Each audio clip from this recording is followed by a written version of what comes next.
물러설 줄 몰랐던 중동의 국방부가 갑자기 패트리엇을 포기했습니다. 이라크, 사우디, UAE. 오직 미국만 믿고 움직이던 이들이 한국의 천궁2를 선택한 겁니다. 한 개 포대에 35억 달러. F-35 전투기 4대 값이 넘는 무기를 그들은 단 1초의 망설임도 없이 계약했습니다. 지금 전 세계가 한국의 의지를 사러 옵니다. 그리고 그 선택은 단순한 무기 구매가 아니라 국가 생존을 건 계약이 됩니다. 세계의 하늘을 바꾸는 나라. 그 이름은 대한민국입니다. 저는 마르코 브라운이라고 합니다. 이탈리아 로마 외곽의 허름한 연구소에서 첨단 무기 시스템을 분석하는 일을 하고 있죠. 매일 아침 커피 한 잔과 함께 켜는 모니터에는 끝없는 숫자와 그래프가 빼곡해요. F-35, 패트리엇, 사드. 이미 수십 번이나 검증되었다는 그 이름들 뒤에 숨은 기술적 세부 사양을 파악하는 건 제 일이었습니다. 하지만 솔직히 말씀드리면 저는 늘 의문이 있었어요. 모의 실험과 모델링 결과로만 판단해서 정말 실전에선 100% 통할까? 하루는 보고서 작성 도중 눈꺼풀이 내려앉더군요. 커피를 들이켰는데도 피곤이 가시지 않았어요. 동료들은 이탈리아 한정으로는 F-35가 최고지라며 농담 삼아 말했지만 저는 속으로 냉소를 터뜨렸습니다. 진짜 전장에서 바로 써보고 검증한 데이터를 본 적 있어? 제 머릿속은 늘 회의와 불안으로 가득 찼어요. 저에게는 결핍이 있었습니다. 직접 눈으로 확인한 실전 검증, 즉 전쟁터 한복판에서 이 무기가 제대로 동작했다는 진짜 이야기를 듣고 싶었어요. 사무실 책상 위에서 분석만 하는 제 자신이 점점 부끄러워질 때도 많았죠. 그날 밤도 저는 조용한 연구소 구석진 방에서 노트북 화면을 멍하니 바라보다 시계를 보았죠. 새벽 2시였습니다. 커피잔 하나만 놓인 책상 위, 홀로 남겨진 제가 마치 전장에 홀로 남겨진 병사처럼 느껴졌어요. 짙은 잠에 빠져 있었다가 스마트폰 진동에 눈을 떴어요. 화면에는 긴급 뉴스 속보라는 타이틀이 떴죠. 중동 오일머니, 한국 천궁2에 목매는 이유. 호기심이 불현듯 치솟았어요. 대충 스와이프해보니 이라크, UAE, 사우디가 연이어 한국제 지대공 미사일 체계 도입을 결정했다는 거였죠. 한 개 포대에 35억 달러. 저는 신경질적으로 눈을 부릅떴어요. 그 금액은 F-35 항공기 몇 기 값과 맞먹는다고 했죠. 제 머릿속엔 이게 대체 어떻게 가능한지 확인해야겠다는 생각이 번개처럼 스쳤어요. 바로 노트북을 열고 관련 보도를 긁어모았어요. 대부분 국방 전문 매체였지만 영상 하나가 제게 결정타를 날렸죠. 사막 한가운데에서 천궁2가 모래폭풍 속적 탄도탄을 요격하는 실시간 영상이었어요. 깜빡이는 섬광처럼 미사일이 날아오고 레이더들이 반응하며 발사대에서 쏟아진 요격체가 연속으로 목표를 분수했죠.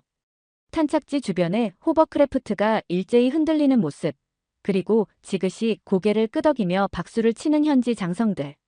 그동안 저는 사무실 책상 앞에서만 수치로 평가했고 실전 영상은 보지 못했죠. 반면 이 영상은 1초의 오차도 없이 완벽한 요격 과정을 보여주고 있었어요. 저는 손가락으로 화면을 집어삼킬 듯 바라보다가 덜컥 겁이 났어요. 다음 날 아침 동료에게 메신저를 띄웠습니다. 천궁2 그 영상 봤냐? 나 두바이로 가보려 하는데 어떻게 생각해? 동료는 웃으며 답했어요. 두바이. 넌 또 무슨 호기심이냐? 한국제 미사일이라니 웃기지 마라. 그 말이 오히려 제 가슴을 더욱 뛰게 했죠. 웃기지 마라는 그 한마디가 제 결심을 꺾어놓지 못했어요. 오히려 제가 가진 의문이 옳았음을 증명해 보이고 싶었달까요? 전날 밤 본 영상 속 장면들이 떠올라 머릿속에서는 이미 사막 위를 달리는 낙타 행렬 속에서 레이더 돔이 반짝이는 장면이 펼쳐졌어요. 나도 직접 그 현장에 가서 눈으로 확인하고 말겠어. 그렇게 저는 항공편 검색 화면을 뚫어지게 바라봤습니다. 몇 번의 클릭 끝에 두바이행 항공편을 예약했죠. 지갑에 현찰 몇백 유로를 남겨두고 필요할 때 추가로 현지 통화를 뽑아 쓸 수 있도록 준비를 마쳤습니다. 여행 가방엔 기자들이 종종 사용하는 소형 캠코더와 녹음 장비를 챙겼어요. 혹시 몰라 여분의 메모리 카드까지 2박스나 챙겼죠. 비행기 이륙 직전 저는 조용히 귀에 이어폰을 꽂고 인터뷰 영상을 몇 개 더 돌려봤습니다. 모두 한결같이 천궁2 덕분에 전장에서 목숨을 건진 민간인이 많다는 증언이었어요. 두바이 공항 터미널에 내리자마자 뜨거운 공기가 폐부를 찌르는 듯 했어요. 짧은 환기를 마친 뒤 전용 차량에 몸을 실었는데 창밖으로 어지럽게 펼쳐진 사막 전경이 펼쳐졌습니다. 제 심장은 설렘과 긴장으로 두근거렸죠. 하지만 막상 현장 정보를 더 찾아보고 나니 다시금 회의감이 밀려왔어요. 이게 정말 가능할까? 한국제 무기가 사막 한가운데서도 저렇게 휙휙 요격한다는 게 말이 돼? 동료 연구원들이 보내준 비공식 보고서를 곱씹었습니다. 기술은 신선하지만 검증은 부족하다. 미제 시스템 대비 실전 데이터가 거의 없다. 기지에 도착했을 때 거대한 발사대가 사막 위에 고요히 세워져 있었습니다. 붉은 흙먼지를 뒤집어 쓴 채 꿋꿋이 배치된 장비. 그 모습은 꽤 인상적이었지만 저는 여전히 마음을 놓을 수 없었어요. 첫 대면은 방산 실무자와였습니다. 딱딱하게 격식만 차린 인사, 그리고 무성의한 장비 도입 스케줄. 서류엔 천궁이란 이름이 적혀 있었지만 자세한 내용은 빠져 있었죠. 한국제 지대공은 말 그대로 신생 하나 다름없는데 성능 보장은 어디서 받으셨습니까? 그는 제 말을 듣고 잠시 정적을 유지했습니다. 그러더니 피식 웃으며 말했죠. 그런 말 우리도 많이 들었습니다. 그런데 실전이든 시범이든 중요한 건 저기 하늘에 미사일을 쏠 때 그걸 막을 수 있느냐는 거죠. 저는 다시 물었습니다. 그래도 패트리어처럼 수십 년 검증된 시스템은 아니지 않습니까? 그는 고개를 끄덕이며 조용히 말했습니다. 맞습니다. 이건 아직 젊은 무기죠. 하지만 지난달 훈련 때 2발 쏴서 2발 다 맞췄습니다. 이 지역에서 그런 정밀도는 사실상 처음 봤어요. 우린 그래서 실전 배치를 결정했습니다. 저는 최대한 무덤덤한 표정으로 천궁 발사대를 바라봤습니다. 철제 프레임 아래 숨어있는 기술이 과연 믿을만한지. 그 순간 군 무전기가 울렸습니다. 천궁2 배치 완료. 요격 시범 훈련 개시 20분 전. 그때 옆에 있던 군장교 한 명이 제게 조용히 말을 걸었습니다. 처음엔 다들 의심했어요. 그런데 지난주에 테스트 봤을 땐 좀 충격적이었죠. 충격적이요? 제가 되묻자 그는 아주 미묘한 표정으로 고개를 끄덕였습니다. 우린 바람과 모래 때문에 사격 정확도가 반쯤 떨어지는 걸 늘 당연히 여겨왔거든요. 그런데 천궁은 그걸 그냥 무시하고 날더군요. 속도도 반응도 예상보다 훨씬 정밀했습니다. 저는 사막 한복판의 요격 통제소로 안내받았습니다. 강철처럼 단단한 방탄 유리 너머로 수십 대의 레이더 스크린이 일제히 깜빡였죠. 반신반의하며 의자에 앉았는데 엔지니어는 노트북을 연결해 실시간 전장 시나리오를 재현했어요. 이건 실제 미사일이 날아오는 경로를 예측해서 레이더가 지상에서 1.5초 만에 탄도를 추적하고 자동으로 교전 명령이 내려지는 과정을 보니 제 눈앞이 환하게 열리는 듯 했죠. 필요하다면 0.2초 단위로도 대응 가능합니다. 그 말에 저는 입을 다물 수가 없었어요. 컴퓨터 실험실에서 보던 모델링 결과와는 비교할 수 없는 진짜 살아있는 데이터였기 때문입니다. 그때 통제소 내부 방송에서 긴급 호출이 울렸습니다. 타겟 식별. 무인 정찰기 접근 경로 확인 중. 모니터 속에서 무인기가 둥글게 회전하다가 탄도가 바뀌기 시작했어요. 이건 실시간으로 공격 경로를 바꾸는 전술 상황인가? 그 순간 컨트롤 패널에 손을 올린 엔지니어는 담담히 버튼을 눌렀어요. 스피커에서 울리는 요격 발사음, 그리고 스크린에서는 반짝이는 섬광이.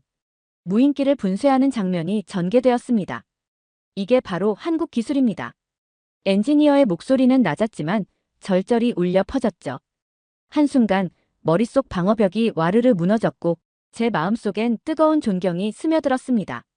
저는 UAE 군 기지 관리자에게 정식으로 요청했습니다. 실전 훈련을 현장에서 분석하고 싶습니다. 단순 참관이 아니라 시뮬레이션 기반 분석에도 참여하게 해주십시오. 관리자는 잠시 제 눈을 바라보더니 고개를 끄덕였습니다.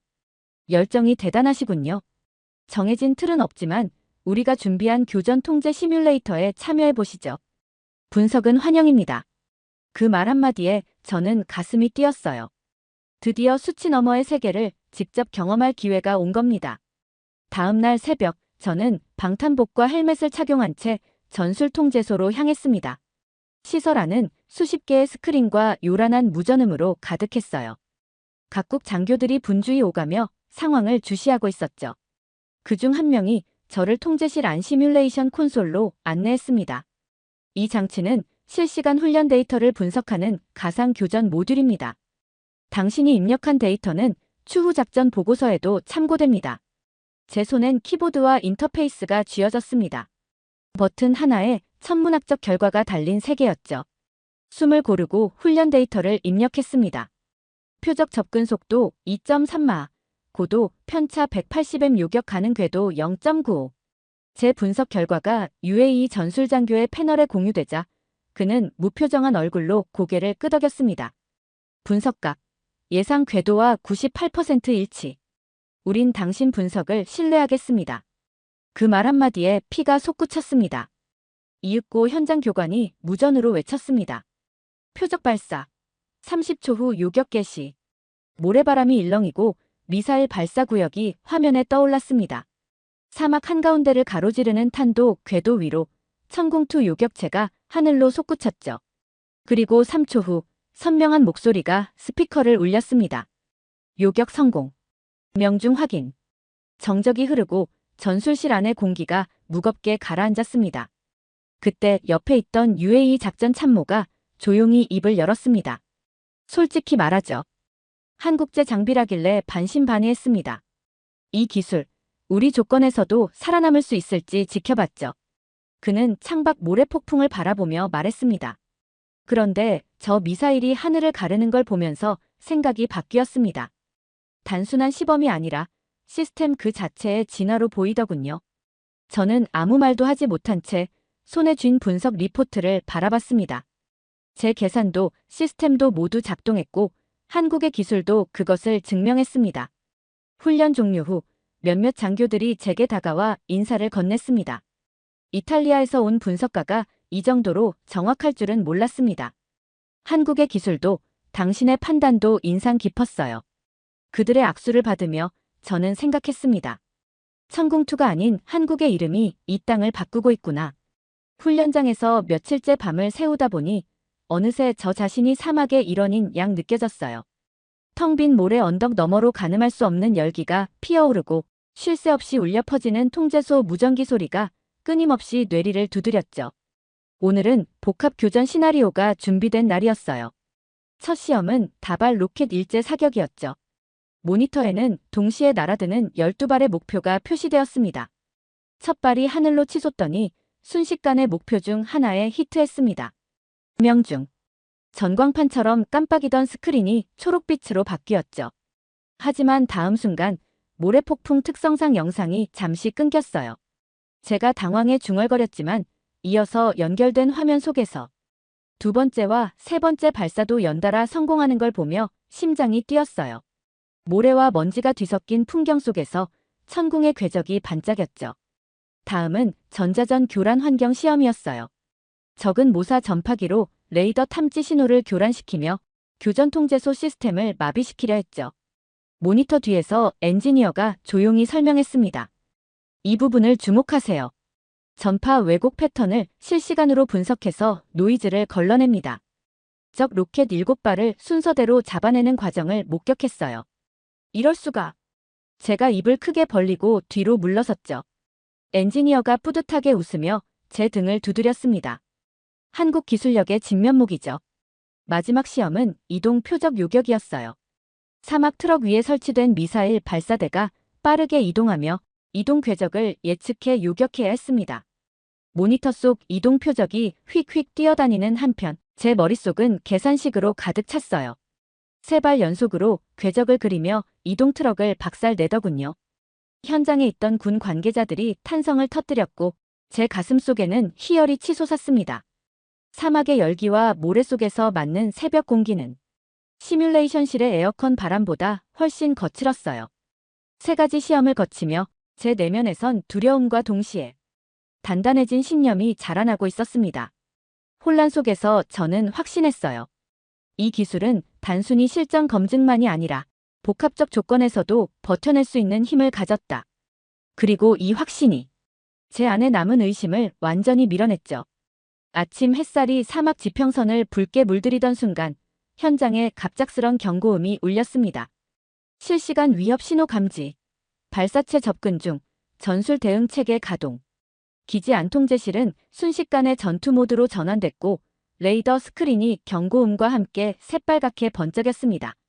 훈련이 아니라 실전이었습니다. 모래폭풍 예보가 있던 날 아침, 중동 국경 인접 지역에서 실제 미확인 탄도 위협이 감지된 겁니다. 통제실 장교가 긴장된 목소리로 외쳤습니다. 타겟 고속 접근 중. 속도 마하 4.2, 편차 없음. 실전 대응 개시 요청. 전술상 기밀이라 상세한 위치나 발사국은 공개되지 않았지만 이미 상황은 급박했습니다. 통제구역 전원 대피 준비. 시레벨 대응 절차 개시. 저는 현장 참관자 신분이라 지정 관찰석으로 이동했고 군 엔지니어가 곁에서 조용히 속삭였습니다. 이건 실제 상황이에요. 대응 매뉴얼이 그대로 작동될 겁니다. 이어 레이더에 표시된 빨간 궤적선이 길게 그려지며 미사일의 접근 속도가 화면에 나타났습니다. 1단 분리 감지 2단 분리 예측 1.2초 후. 방안 공기는 숨막힐 정도로 무거웠고 전술 통제소 안장교들이 긴박하게 움직였습니다. 3호 발사대, 요격 준비 완료. 사격 통제권 부여됨. 그때 지휘관이 짧게 외쳤습니다. 발사. 그 순간 천궁투의 요격탄이 거대한 섬광과 함께 하늘로 솟구치는 모습을 제 눈으로 똑똑히 목격했습니다. 붉은 사막을 뚫고 솟은 미사일이 1단 분리와 2단 분리를 마치고 고도 보정을 거치며 목표 궤적과 완벽히 교차했습니다. 요격 성공. 적탄두 파편 확인. 충격파는 주변 영향 없음. 격렬한 환호와 박수가 쏟아졌고 저는 숨을 죽인 채 그 장면을 가슴에 새겼습니다. 그날 저는 실전 방어의 핵심을 직접 확인했습니다. 단순한 테스트가 아니라 실제 위협 앞에서 혈관 속 맥박이 요동치는 경험, 그리고 그 순간을 꿰뚫은 천궁투의 정확도. 이 모든 것이 저를 이탈리아의 연구실 책상 앞에서 사막의 결투 현장으로 밀어낸 진정한 결정적 사건이었어요. 돌아보면 로마 연구실에서 수치와 보고서만 줄줄 외우던 제 모습은 아슬아슬하게 빚어진 모형 같은 것이었습니다.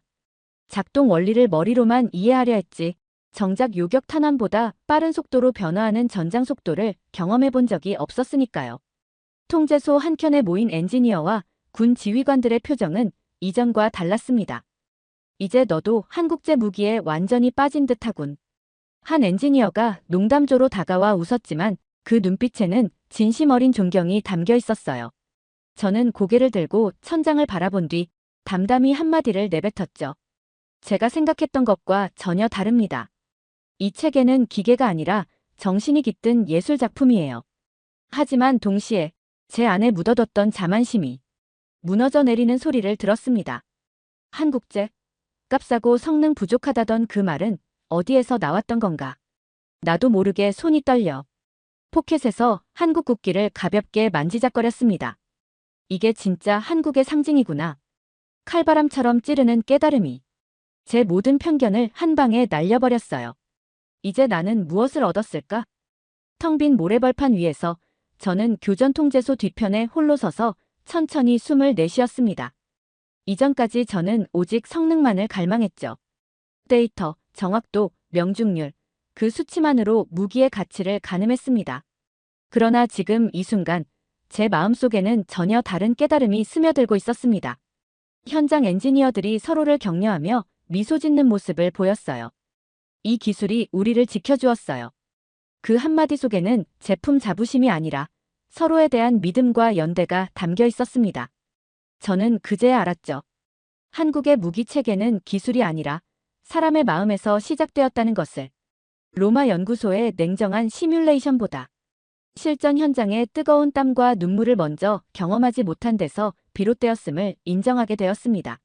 모래바람에 흔들리는 레이더 돔, 밤낮 없이 리허설을 반복하는 군 엔지니어들의 눈빛. 각 발사대에 바짝 다가가 미사일을 정비하는 기사들의 손놀림. 그 모든 디테일이 하나의 거대한 정신으로 응집되어 있었죠. 그동안 수백 개의 보고서와 데이터 시트 속에서 수치의 허상을 좇으며 살아왔던 저는 이제 비로소 진짜 보상을 얻었어요. 저는 노트북을 꺼내 작은 메모장을 열었어요. 진짜 무기의 성능은 사람의 신뢰로 완성된다. 필기구가 여러 번 종이를 가로질렀지만 제 글씨는 흔들림 없이 선명했습니다. 이것이야말로 내가 찾아 헤매던 답이다. 그 말이 터져나오자 저의 시선은 이미 저 먼 유럽과 세계 각지를 향해 있었습니다. 사막 기지에서 배운 건 단지 기술적 노하우가 아니었습니다. 함께 지키고 함께 이겨내는 정신이야말로 진정한 힘이라는 것. 사막의 마지막 밤, 모래 언덕 위로 은은한 달빛이 내려앉았을 때 저는 처음으로 돌아갈 길을 떠올렸습니다. 로마로, 아니 전 유럽 연구실로 돌아가야겠다. 이제 더 이상 그곳에서 기계적 분석에만 매달릴 수 없었어요. 어딘지 적막한 임시 막사에서 저는 노트북을 꺼냈습니다. 방공망 체계에 대한 보고서를 대폭 개정하기 시작했죠. 단순한 기술 설명이 아니라 현장 경험을 녹여야 한다. 키보드를 두드리며 저는 한 문장 한 문장마다 사막의 열기, 엔지니어들의 땀, 그리고 제 가슴을 울린 깨달음을 담았어요. 다음 날 새벽, 저는 짐을 싸서 기지 스탠드를 떠났습니다. 이동 차량 창문 너머로 바라본 모래 언덕들이 마치 작별 인사를 건네는 듯 느껴졌어요. 두바이 공항으로 향하는 길 위에서 저는 현지군 관계자들과 엔지니어들에게 감사의 인사를 전했어요. 이 모든 경험이 제 인생의 자산이 되었습니다. 여러분의 노력과 열정이 제 글 속에 살아 숨 쉴 겁니다. 그들은 따뜻한 미소로 제 등을 두드리며 언제든 다시 오세요 하고 말해주었죠. 로마로 돌아온 비행기 안, 저는 새로 쓴 보고서 파일을 열어놓고 몇 번이고 읽어 내려갔습니다. 현장 중심 서술, 개인적 깨달음, 그리고 미래 방향 제시. 모든 구성 요소가 어우러져 제가 떠날 때와는 전혀 다른 글이 되었죠. 그리고 곧바로 유럽 방산 컨퍼런스 참가 신청서를 작성했습니다. 2025 유럽 방어 기술 심포지엄. 사막에서 배운 한국의 집념과 혁신을 발표합니다. 제 발표 제목을 입력하는 순간 손가락 끝에 전율이 흘렀어요. 좌석에 등을 기댄 채 메모를 남겼습니다. 현장 경험 기반 발표 자료 제작, 실전 교전 사례, 기술적 분석, 생생한 현장 묘사, 공동체 정신 강조 및 글로벌 협력 제안. 로마에 돌아오자마자 저는 곧바로 유럽 방산 심포지엄 발표 준비에 돌입했습니다. 발표 자료에는 사막 현장의 생생한 경험과 제가 깨달은 정신을 가득 담았죠. 회사 회의실에서 발표 리허설을 시작하던 날, 제 동료 연구원들과 상사들이 모였어요. 브라운 씨, 사막 이야기 재미있긴 한데 정말 그 사례만으로 유럽 전체를 설득할 수 있다고 생각합니까? 사막에서 직접 검증한 데이터와 현장 증언이 합쳐지면 기술 문서보다 훨씬 설득력이 강해집니다. 하지만 그들은 고개를 가로저었죠. 현장 경험은 감동적일 수 있어도 우리는 결국 수치와 성능 지표가 필요해요. 감성에만 호소하면 학계와 고객은 만족하지 않습니다. 그럼 제가 데이터를 더 강화하겠습니다. 사막 경험과 함께 추가적인 모델링 결과도 결합해 볼게요. 하지만 발표 전날 상사는 다시 한번 저를 불러 세웠습니다. 진짜 솔직히 묻죠. 내가 그 현장에 다녀왔다는 건 인정하지만 우리 조직엔 당신 같은 감성 전도사가 필요한가요? 그 말에 저는 화가 치밀었지만 억누르며 차분히 말했습니다. 경험 뒤에 숨겨진 집념과 현장 중심 혁신을 데이터와 증언으로 증명하는 역할을 맡은 겁니다. 그러자 상사의 잔잔하던 표정이 돌변했죠. 그래 봐야 듣는 이들이 공감하지 못하면 소용없어요. 저는 길게 숨을 내쉬었어요. 좋습니다. 그럼 전체 발표를 두 부분으로 나누죠. 1부는 사막에서 직접 검증한 실전 사례, 2부는 연구소의 정밀 시뮬레이션 데이터를 결합, 회사 내부 네트워크에 접속해 추가 모델링 영상과 그래프를 화면에 띄웠어요. 이렇게 하면 어떻습니까? 감성과 논리를 모두 잡는 겁니다. 회의실이 순간 조용해졌습니다. 동료들은 제안서를 훑어보더니 괜찮은 아이디어군. 한 명이 마지못해 인정했어요. 상사의 표정은 여전히 냉담했지만 좋아, 그렇게 하자. 라는 한마디로 결론이 났죠. 발표 전날 밤 최종 원고를 손끝으로 다듬으며 저는 깨달았어요. 갈등은 성장의 증표다. 가장 냉정했던 동료들과 상사의 반발이야말로 제 발표를 더욱 단단히 다듬게 만든 필수적인 과정이었습니다. 이제 제 손에 쥔 발표 내용은 사람의 마음과 기계의 정확성을 완벽히 결합한 작품이 되었으니까요. 발표 당일 아침, 저는 유럽 방산 심포지엄 메인홀 안으로 들어섰습니다. 깊고 넓은 강당에는 전 세계 방위 전문가들이 가득했고 사람들의 속삭임이 웅성거렸습니다. 누군가 제 이름을 낮게 불렀고 저는 떨리는 손으로 노트북을 녹색 데스크 위에 펼쳤어요. 긴장이 되지만 이 순간을 위해 사막에서 땀 흘렸지. 저는 속으로 다짐하며 가볍게 목을 풀었습니다. 첫 슬라이드를 띄우자 어두운 화면 가득 사막 위 교전 통제소 모습이 펼쳐졌습니다. 여러분, 이 영상은 2025년 사막에서 직접 촬영한 실전 시뮬레이션 장면입니다. 저의 목소리는 침착했지만 심장은 여전히 두근거렸어요. 청중의 눈이 스크린에 집중되는 걸 느꼈습니다. 이어진 장면에서는 무수히 쏟아지는 로켓탄과 천궁2의 미사일이 이를 하나도 놓치지 않고 요격하는 장면이 차례대로 재생됐죠. 객석 곳곳에서 작은 함성이 터져 나왔습니다. 저건 실제 영상이군요. 어떤 이는 고개를 끄덕였고 또 다른 이는 휴대폰으로 촬영을 시작했어요. 두 번째 파트로 넘어가며 저는 재빨리 시뮬레이션 결과 자료를 띄웠습니다. 구축각도 센서 보정 데이터, 잡음 필터링 알고리즘 최적화 그래프, 전자전 교란 환경 대응 성능 수치가 쏟아졌죠. 사막의 진동과 모래폭풍에도 이 체계는 0.2초 이내의 목표를 포착하고 0.1초 만에 요격을 실행합니다. 마지막으로 저는 핵심 메시지를 전했어요. 이 기술의 진정한 힘은 한국형 다층 방어망이라는 기술과 정신이 결합된 살아있는 방패입니다. 한동안 고요하던 강당이 이내 열띤 박수로 가득 찼습니다. 발표가 끝난 뒤 저는 VIP 라운지로 초청되었습니다.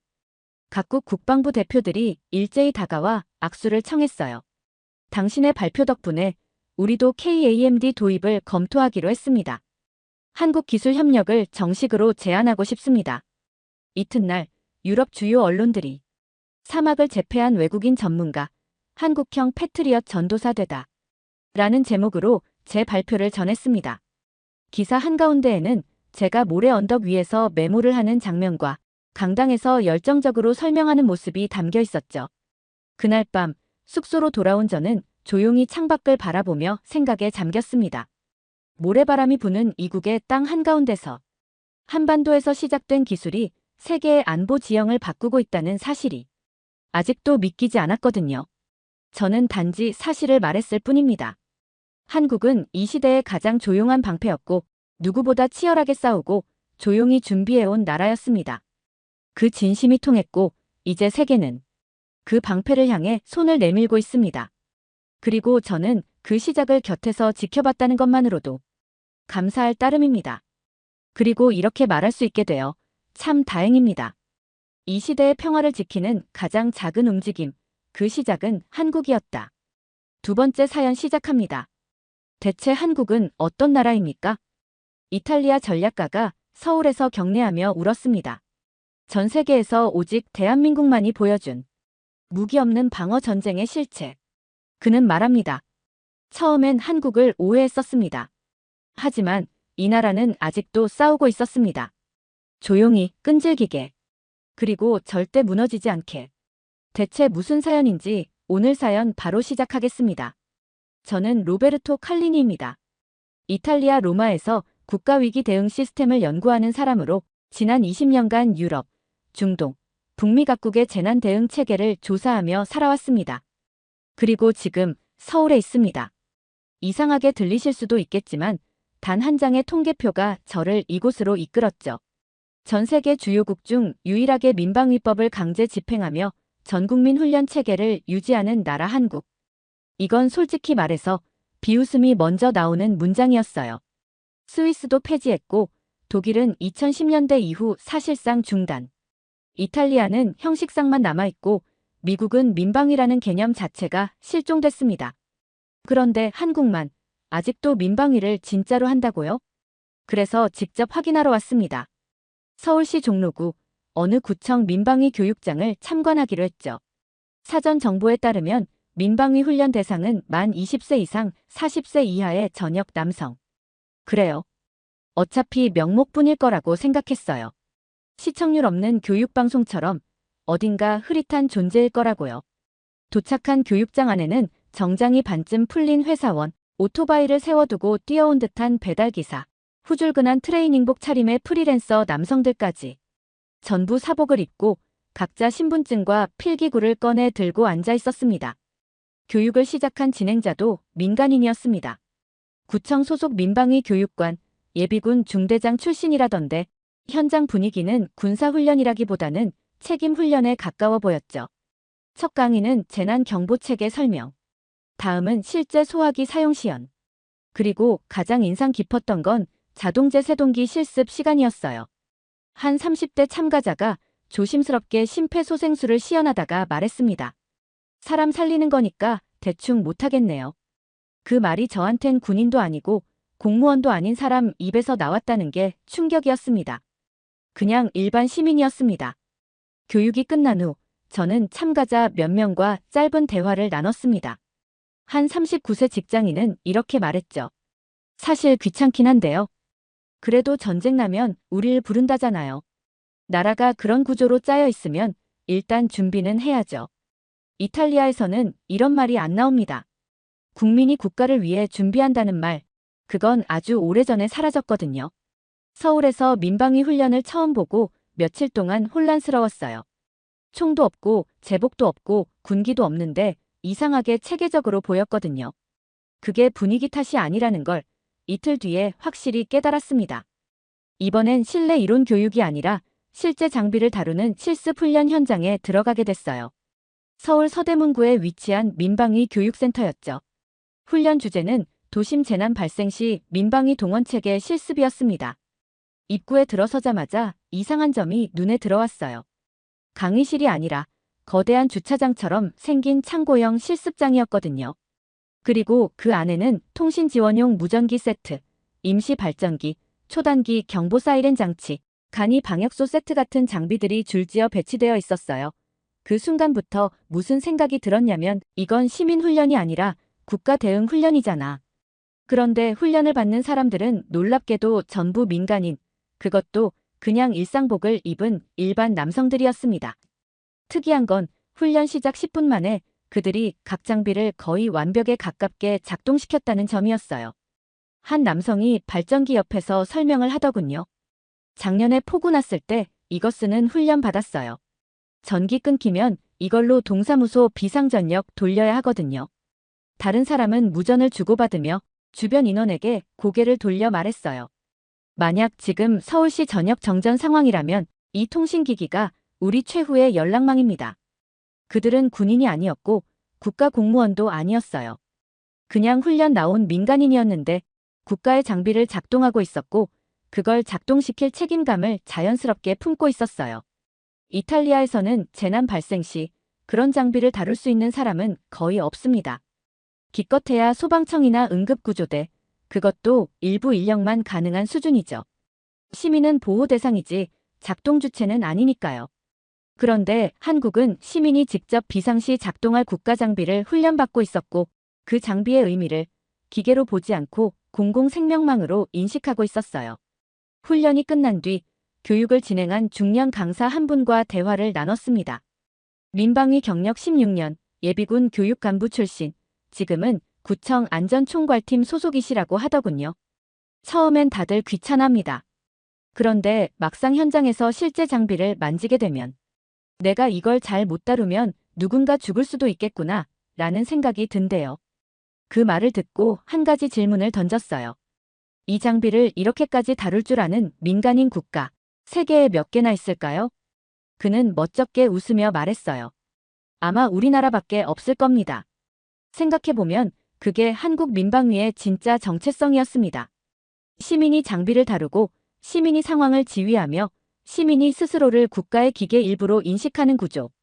이건 훈련이 아니라 시스템이었어요. 심지어 정권이 바뀌어도 대통령이 누구라도 바뀌지 않는 시스템. 그리고 그 시스템의 주인은 지금 여기 사복을 입고 무전기를 다루던 평범한 남자들이었어요. 그날 밤 숙소로 돌아오며 기록을 남겼습니다. 이탈리아의 민방위는 관념이지만 한국의 민방위는 기능이다. 시민 한 명 한 명이 살아있는 국가 부품처럼 작동한다. 이것은 두려우면서도 존경스러운 체계다. 호기심은 점점 바뀌기 시작했어요. 처음엔 왜 이런 훈련을 민간인이 하지? 라는 의문이었다면 이젠 도대체 누가 이런 체계를 만든 거지? 라는 궁금증으로 옮겨갔습니다. 20세 40세 남성에게 의무를 부여하고 전국에 동시다발적으로 훈련을 배치하고 심지어 통신전력 생존 장비를 시민들이 다룰 수 있게 한다는 건 이건 누군가의 머리에서 한 번에 나올 수 있는 구조가 아니었어요. 그래서 서울시청 안전총괄과를 찾아가 인터뷰를 요청했습니다. 민방위 시스템 설계자를 찾고 싶다고 했더니 담당자는 설계자요? 그런 사람들 지금은 다 퇴직했어요 라고 말하더군요. 그런데 다행히 한 분을 연결해 주셨어요. 김정복 선생님. 올해 69세. 1980년대 민방위제도 초기 단계에서 서울시 방재기획단의 실무담당관으로 근무했던 분이셨습니다. 종로구 한 노후 빌라 골목에 위치한 그분의 작은 사무실을 찾았습니다. 책상 위엔 오래된 청사진들이 가득했고 벽에는 낡은 포스터가 걸려 있었어요. 저를 보자 선생님은 조용히 미소를 지으셨습니다. 외국에서 민방위 때문에 누가 오긴 또 처음이네. 인터뷰는 조용히 그러나 묵직하게 시작됐습니다. 우리가 처음 민방위 만든 건요. 전쟁이 끝난 지 오래도 아니고 북한이 1983년 라오스에서 테러를 벌였던 시절이었어요. 전시 대비가 말뿐이면 안 된다는 생각이 강했죠.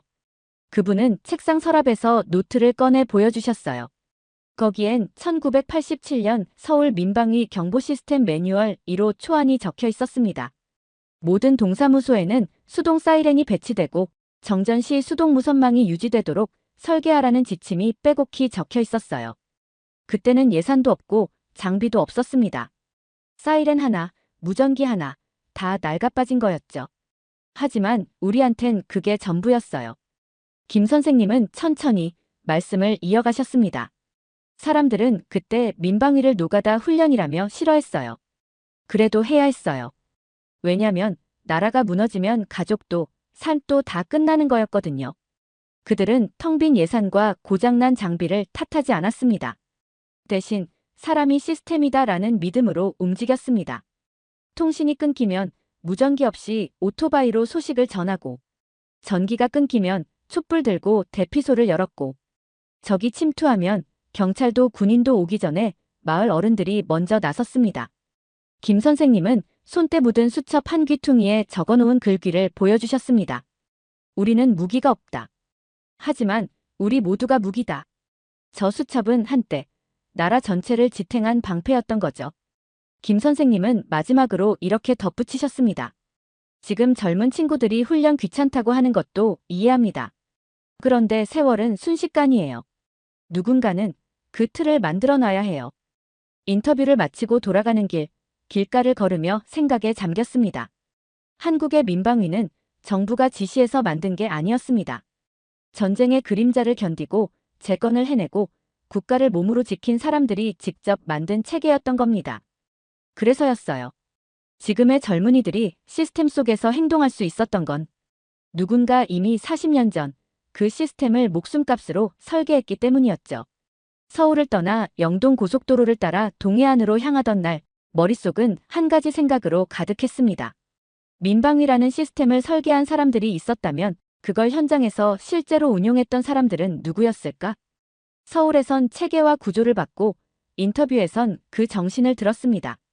하지만 진짜 궁금했던 건 위기 상황에서 몸으로 그 체계를 작동시킨 이들이 어떤 사람들이었는가였습니다. 그 물음에 답이 된 사건이 있습니다. 2022년 3월 경북 울진과 강원 삼척에 대형 산불이 발생했을 때의 일입니다. 산림청 공식 발표에 따르면 당시 산불은 무려 213시간 이상 이어졌고 산불 대응 3단계, 위기경보 심각단계까지 올라간 역대급 재난이었어요. 언론은 전국에서 출동한 소방, 군, 경의 대응을 대서특필했지만 그보다 먼저 움직인 이들이 있었다는 사실은 잘 알려지지 않았습니다. 바로 지역 민방위 반장들과 예비역 출신 은퇴자들이었습니다. 저는 실제 그 사건 당시 울진 북면의 민방위 조직 운영 기록을 확보했고 현장을 지휘했던 민방위 책임자 박춘수 씨를 만나기 위해 울진읍으로 향했습니다. 그는 1959년생, 당시 63세. 군 복무 이후 예비군 간부를 거쳐 민방위 반장으로 17년을 봉사했고 지금은 이미 훈련 대상에서 제외된 민방위 종료자였어요. 그는 저를 보자마자 나는 그냥 동네 아저씨예요 하고 웃었지만 그의 손등엔 그날의 흔적처럼 남은 화상 자국이 아직도 선명했습니다. 그는 말했습니다. 산불 났다는 소리 듣자마자 소방차보다 우리가 먼저 나갔어요. 대피소 문 열고 마을 확성기 돌리고 경로당 어르신들 이송하고 트럭 몰고 동네 돌아다니면서 살아야 한다고 외쳤습니다. 그날 그들이 했던 일은 상황실도 명령서도 없는 즉시 대응이었습니다. 현장에는 전기가 끊기고 통신은 먹통. 소방대는 도로 정체로 지연됐고 군은 배치되기 전이었죠. 박 씨는 자원봉사센터도 아니고 공무원도 아니었어요. 그런데 그는 지역 자율방재단과 협력해 비상전력 키트, 임시조명, 간이 취사 장비까지 준비하고 운용했습니다. 어떻게 이런 걸 준비하셨죠? 제가 묻자 그는 담담히 말했어요. 교육받을 땐 몰랐어요. 근데 2005년에 삼척 쪽에서 산사태 났을 때 구조자들 늦게 와서 죽은 분들이 있었어요. 그날 이후로 기다리지 말고 움직이자고 지역에서 회의했죠. 그게 민방위든 뭐든 일단 사는 게 먼저잖아요. 그는 자신이 설계자도 아니고 국가기관도 아니라고 했지만 그날의 그는 국가 자체였습니다. 그가 보여준 창고 안에는 지금도 간이 발전기, 구급함, 담요, 방진 마스크가 정리되어 있었어요. 다 사비로 모은 겁니다. 그날 오후 노트북에 한 줄을 적었습니다. 재난이 터졌을 때 이 나라는 정부보다 먼저 움직이는 사람들이 있다. 그들은 지도에도 없고 통제망에도 없지만 한국이라는 국가가 무너지지 않도록 버텨주는 사람들이다. 서울로 돌아오는 길 확신하게 됐습니다. 민방위라는 건 제도 그 자체보다 한 세대가 나라를 포기하지 않고 만든 방패라는 사실이었죠. 울진에서 돌아온 지 일주일째 되는 날 하나의 중요한 결론에 도달했습니다. 한국의 민방위는 지역의 자율적 희생과 책임감으로 움직이는 생물체였습니다. 하지만 거기서 그치지 않았습니다. 그 자율적 대응이 전국 어디서든 동일한 방식으로 재현된다는 사실을 깨달았을 때 그제서야 이 시스템의 무서움을 알게 됐어요. 한국의 민방위는 각 지역마다 다르게 생긴 것처럼 보여도 위기 상황이 발생하면 전국이 하나처럼 움직이는 구조였습니다. 즉, 이건 하나의 유기체였던 거죠. 이를 확인하기 위해 저는 을지 연습 기간에 맞춰 충남 논산의 모의 대피 훈련 현장에 갔습니다. 여기선 도심이 아니라 농촌 기반의 훈련이 어떻게 작동하는지 보기 위해서였습니다. 훈련 시나리오는 단순했어요. 인근 화학공장에서 유해 가스가 유출됐을 경우 인근 주민과 취약계층의 신속한 대피를 어떻게 이끌어낼 것인가. 그런데 그 훈련을 지휘하던 사람이 놀랍게도 65세 전직 교장 출신의 자문관이었습니다. 이분 역시 민방위 교육 대상은 아니지만 지역 훈련을 총괄하는 비공식 컨트롤타워 역할을 맡고 있었어요. 도시는 사이렌이 울리고 방송이 나오면 움직이지만 여긴 그런 게 없어요. 그래서 우린 얼굴로 경보를 전합니다. 마을마다 책임자가 있고 그 책임자는 누구보다 먼저 움직여야죠. 그 말이 뭐랄까? 좀 낯설게 들렸습니다. 한국은 첨단 국가라고 알고 있었는데 여긴 사람이 시스템이더군요. 대피소에 도착하자 이미 방역 담당자, 전력 담당자, 취사 지원 담당자가 역할별로 배치돼 있었습니다. 그들 대부분은 퇴직한 교사, 예비군 간부 출신, 농협 조합장, 면사무소 전직 공무원이었죠. 연령대는 60대 중반이 평균이었고 그들은 모두 자기 역할을 정확히 알고 있었습니다. 이 대피소는요. 정전되면 10분 안에 전기 돌아옵니다. 그 안에 조명 안 들어오면 여기 앉은 사람들이 다 알아서 움직일 거예요. 훈련장인데 훈련처럼 보이지 않았습니다. 이건 리허설이 아니라 실전처럼 움직이는 국가 시스템의 축소판이었어요. 이후 서울로 복귀하면서 국민안전처가 작성한 전국 민방위 통제본부 실시간 통제망 보고서를 열람하게 됐고 거기서 놀라운 문장을 발견했습니다. 모든 민방위 훈련은 중앙 통제 없이도 지역에서 자율적으로 작동할 수 있어야 하며 그 구조를 만들어낸 건 훈련 대상이 아닌 훈련을 끝낸 세대였다. 그리고 그들이 만든 습관과 시스템은 다음 세대로 고스란히 이식되고 있었습니다. 이 시스템이 유지되는 이유는 법이나 공문 때문이 아니었습니다. 이건 우리가 해야 할 일이다는 마음의 시스템이 먼저였고 그 위에 제도가 놓였을 뿐이었죠. 그리고 그 훈련의 토대를 만든 건 현장에선 보이지 않지만 지금도 마을회관과 교회 뒤편, 창고 한 칸 속에서 조용히 대기 중인 이름 없는 사람들이었어요. 논산에서 돌아온 후 한국의 민방위가 단순한 행정 시스템이 아니라는 걸 인정할 수밖에 없었어요. 그건 한 세대가 직접 만들고 유지하고 자식들에게 넘긴 정신적 방공망이었습니다. 하지만 궁금해졌습니다. 그 세대는 지금 어디에 있을까? 한때는 훈련의 주역이었고 위기 대응의 최전선에 서 있던 사람들 말이죠. 그들은 지금 어떤 방식으로 국가와 연결되어 있을까? 이 질문을 안고 서울 은평구의 한 작은 문화센터로 향했습니다. 시니어 민방위 기억자문단이라는 이름의 모임이 열리는 날이었죠. 그 명칭부터가 낯설었어요. 기억이라는 단어가 작전, 훈련, 체계 같은 단어와 함께 등장하는 걸 저는 본 적이 없었습니다. 강의실엔 약 10명 남짓한 어르신들이 모여 있었습니다. 각자의 연령은 대부분 60대 후반에서 70대 초반. 누군가는 예비군 대대장 출신, 누군가는 소방교육 담당관, 또 누군가는 한평생 농촌에서 민방위 대장 역할을 맡아온 분이었죠. 그들은 이제 훈련에 참여하지 않지만 시뮬레이션 훈련 시 어린 교관들을 위해 조언을 해주고 재난 대비 캠페인 때 청소년 대상으로 실전 사례를 들려주는 역할을 맡고 있었어요. 그리고 이날은 특별히 1990년대 대홍수 민방위 대응 체계 발전사를 주제로 한 기억 기록 세션이 있었습니다. 그중 한 분, 백기환 씨는 이런 말을 꺼냈습니다. 그때는 마을에 전화기도 몇 대 없고 무전기도 손으로 돌리는 거였지. 비상시엔 마을 청년 둘이 오토바이 타고 뺑뺑 돌아야 했어요. 그걸 보고 우리가 느낀 건 딱 하나예요. 시스템은 기계가 아니라 사람이 한다는 거죠. 그간 제가 봤던 수많은 체계, 통제망, 전국적 매뉴얼의 본질이 인간 기억의 집단화라는 간단한 문장으로 정리된 느낌이었거든요. 이들은 더 이상 비상벨을 울리지 않습니다. 더 이상 발전기를 작동시키지도 않고 트럭에 올라타지 않죠. 대신 어디서 문제가 터지면 무엇을 해야 하는지 말해주는 사람으로 남아 있었습니다. 그들은 스스로를 뒤에 서는 사람들이라고 불렀습니다. 이제는 우리가 직접 움직이진 않아도 젊은 친구들이 헷갈릴 때 딱 한마디 해줄 수 있어요. 그땐 그렇게 안 했어. 그 순서 아니야. 그 한마디가 전체 흐름을 살리는 경우가 많아요. 저는 물었습니다. 왜 계속 참여하시는 거죠? 공식 소속도 아니고 보수도 거의 없는데요. 그러자 옆에 계셨던 한 분이 단호하게 말씀하셨어요. 우린 전쟁을 겪었고 가난도 겪었습니다. 이 나라가 왜 이렇게 버텨왔는지 우리는 압니다. 기억이 끊기면 다음 세대는 그저 시키는 대로만 하게 돼요. 그래서 우리는 경험을 넘기는 사람들이 되기로 했습니다. 그 말은 세대를 잇는 책임 선언이었죠. 민방위는 지금 젊은 세대의 손에 있지만 그 뼈대는 여전히 이들의 기억 위에 놓여 있었습니다. 한국은 과거를 기억의 박물관에 가두지 않았습니다. 지금도 현장 한편에서 기억이 움직이고 있었고 그 기억은 실전만큼 강력한 방어선이 되고 있었죠. 은평구에서 짧지만 깊은 만남을 끝내고 돌아오는 길, 기억을 전달한다는 말이 계속 머릿속을 맴돌았습니다.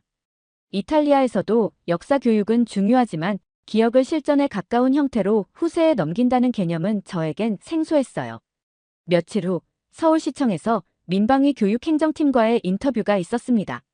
담당자는 제게 흥미로운 행사를 하나 추천해 주었죠. 이번 주말에 청소년 시민방재 체험 캠프가 열려요. 그냥 교육 캠프 아니고요. 여기에 민방위 퇴직자분들이 현장 증언 강사로 참여합니다. 세대 간 교육 연계 프로그램이에요. 망설임 없이 참가 신청서를 냈고 토요일 아침 경기도 파주에 위치한 훈련 캠프장에 도착했습니다. 도착하자마자 깜짝 놀랐어요. 캠프장이 그냥 텐트 몇 개 정도 있는 야외 체험장이 아니라 군 내 훈련장을 방불케 하는 시뮬레이션 필드였던 겁니다. 가스 누출 모형, 정전 상태의 도시 공간, 심지어 지하철 화재 모사 공간까지 준비되어 있었어요. 그곳에서 중고등학생 100여 명이 조를 나눠 훈련을 받고 있었죠. 그들을 지휘하는 사람은 젊은 교관이었지만 훈련이 잠시 쉬는 사이 등장한 사람들은 바로 은퇴한 민방위 지휘자, 전직 소방관, 예비군 간부 출신 어르신들이었습니다. 그들은 훈련을 가르치지 않았습니다. 대신 그들이 직접 겪었던 재난, 훈련, 실전 대응 이야기를 들려줬어요. 2002년 태풍 루사 때 배수 펌프가 멈췄습니다. 전기도 통신도 끊겼고요. 우리가 가진 건 한 대의 라디오와 동네 청년 5명뿐이었죠. 한 어르신이 말하자 학생들 눈빛이 바뀌기 시작했어요. 수업이 아니라 이야기에서 전해지는 체온 같은 것이 그들을 집중시키는 걸 느꼈습니다. 그리고 훈련 마지막 시간. 학생 중 한 명이 조용히 손을 들고 물었습니다. 할아버지는 왜 아직도 훈련장에 나오세요? 질문을 받은 70대 민방위 경험자는 잠시 웃은 뒤 이렇게 말했습니다. 세상은 바뀌었지만 살아남아야 하는 원리는 바뀌지 않아요. 내가 겪은 건 책에 안 나오는 것들이에요. 기억은 교과서보다 오래가요. 이건 단순한 경험 전달이 아니었습니다. 한 세대가 살아남기 위해 배운 교훈을 다음 세대에게 살아있으면서 건네주는 현장이었어요. 제가 연구해온 위기 대응 체계, 통합 지휘 시스템, 위성 통신망. 그 모든 시스템보다 더 견고한 건 바로 이렇게 이어지는 살아있는 기억이라는 걸 처음으로 깨달았습니다. 그날 밤 숙소에서 메모를 남겼습니다. 한국은 방어를 물려주는 나라다. 무기는 세대마다 달라지지만 지켜야 한다는 정신만큼은 한 번도 끊긴 적이 없다. 그리고 깨달았습니다. 민방위라는 건 총을 쏘는 것도 구호물자를 나누는 것도 아니었어요. 그건 절대로 이 나라가 무너지지 않게 하겠다는 생각을 잇는 의식의 연대였습니다. 마지막 일정으로 서울시청 별관 회의실에서 열리는 민방위 훈련 종료자 간담회에 참석하게 된 날. 그저 마무리 보고용 기록이나 남길 생각이었어요. 한 달 넘게 한국을 돌며 민방위에 대해 보고 들은 것만으로도 제 보고서엔 충분히 쓸 말이 넘쳐났거든요. 그런데 그날 또 한 번 충격을 받았습니다. 이번에는 행동이 아니라 말 한마디, 시선 하나, 그리고 조용한 선언에 의해서였죠. 행사장에는 60대 중반에서 70대 초반의 어르신들 40여 명이 모여 있었습니다. 그들 대부분은 더 이상 민방위 대원이 아닙니다. 법적으로도 행정적으로도 그들은 이제 책임에서 자유로운 사람들이죠. 사회자가 말을 꺼냈습니다. 서울시는 올해부터 민방위 종료자를 대상으로 기업 기반 재난 대응 자문단을 운영합니다. 참여하신 분들은 훈련을 받는 것이 아니라 훈련을 남겨주는 역할을 하게 됩니다. 그 순간 조용하던 회의실 안에서 몇몇 분의 눈동자가 번쩍 빛나는 걸 분명히 봤습니다. 한 어르신이 손을 들고 물었습니다. 목소리는 떨렸지만 뚜렷했어요. 이제는 우리가 무기를 드는 게 아니라 이야기를 들려주는 역할이 된 건가요? 서울시 공무원은 고개를 끄덕이며 이렇게 답했죠. 지금 필요한 건 장비가 아니라 이 나라가 왜 여기까지 올 수 있었는지를 말해줄 사람입니다. 여러분은 시스템이 아닌 정신의 일부입니다.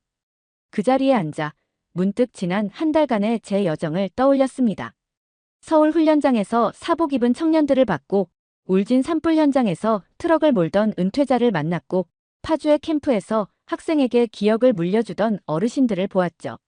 처음 이곳에 왔을 때 민방위란 단어를 낡은 군사 문화의 유산쯤으로 생각했어요. 정작 실상은 그 낡은 줄 알았던 것들이 나라를 버티게 하고 있었던 겁니다. 간담회가 끝나고 자리에서 일어났습니다. 문 앞에서 만난 한 참가자분께 마지막 인사를 드렸어요. 선생님, 오늘 말씀 정말 감사했습니다. 이 나라가 지켜지는 방식, 이제 조금은 이해할 수 있을 것 같습니다. 그분은 미소를 지으며 말했습니다. 우린 싸운 적 없습니다. 그저 누가 공격해와도 절대 무너지지 않도록 버틴 것뿐입니다. 그 말을 들은 순간 외국인으로서가 아니라 이제는 약간은 한국인의 마음으로 고개를 숙였습니다. 그날 밤 귀국 전 마지막 보고서를 작성하며 서문의 첫 문장을 이렇게 적었습니다. 이 제도는 한국이라는 국가가 절대 무너지지 않도록 세대를 넘어 책임과 기억을 계승하는 방식이다. 한국은 아직도 싸우고 있다. 오늘 사연이 재미있으셨다면 구독과 좋아요, 알림 설정까지 부탁드립니다. 더 재미있는 사연으로 돌아오겠습니다. 이상 감동탐험이었습니다.